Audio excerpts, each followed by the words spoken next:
Nipo kati ya Mtumba jijini Dodoma nikizungumza na baadhi ya vijana wanaoelewa gani juu ya mila na desturi za Kitanzania. Chigugundi anatupitisha kujua namna gani anavyofahamu mila na desturi. Kwa hivi sasa vijana ni kweli unavyosema wanakengeuka, kwa maana maadili ya hasa hususan ya Kitanzania wanayaacha, wanafuata maadili ya kizungu wanaodai wao.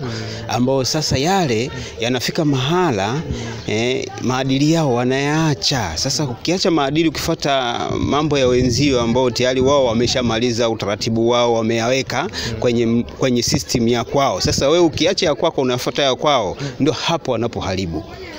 Na mzazi ana nafasi gani kwa mtoto? Mzazi ana nafasi kubwa sana. Isipokuwa sasa watoto waliopo sasa hivi wanaona mzazi hana nafasi.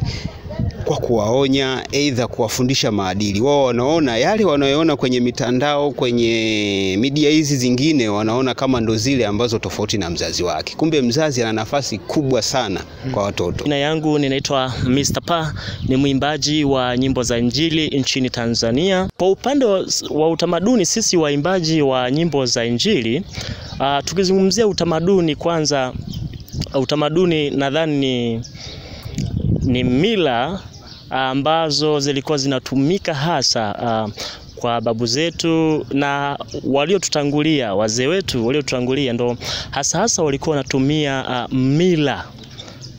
Mila, tukisema mila ni utamaduni, kwa sababu wanasema wanaenda kisasa zaidi.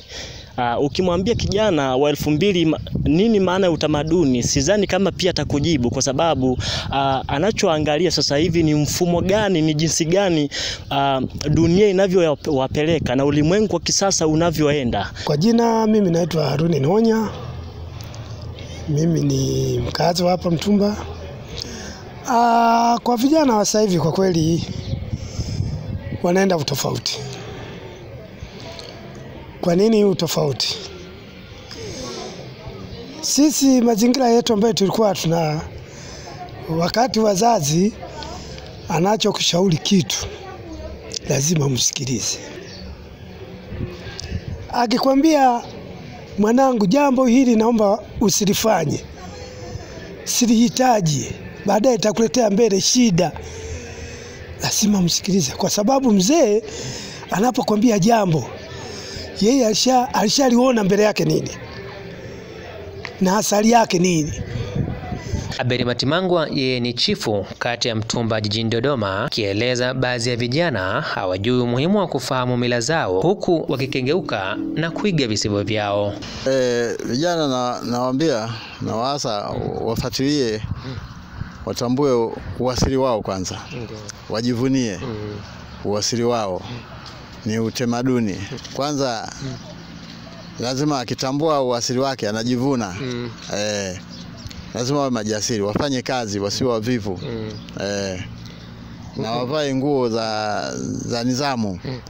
Sio wavae tu madam nguo. Waangalie nguo za kuvaa. Wakae na wazee wawafundishe.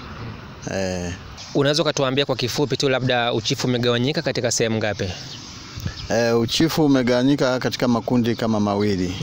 Kuna ule uchifu wa asili ambao kwenye ukoo wao walikuwa wakimteua mtu mwenye busara, ndo wanampa uchifu. Na ndo wanaolinda mila na desturi za pale kwenye eneo lile. Na uchifu wa pili walikuwa na wakiteuliwa vile vile kama ni hivyo, kama walivyokuwa wanateuliwa wa kwanza.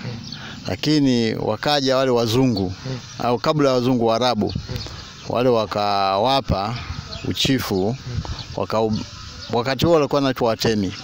Lakini wakaja wakawapa jina la kizungu, wakaitwa machifu, kwa ajili ya kuwakusanyia kodi wale na kuwasaidia kwa kamatia watu ambao walikuwa wakiuzwa, kama walikuwa wakifanya biashara ya utumwa, wakiwapeleka kwenda kuwauza. Umezungumzia uchifu umegawanyika katika sehemu mbili.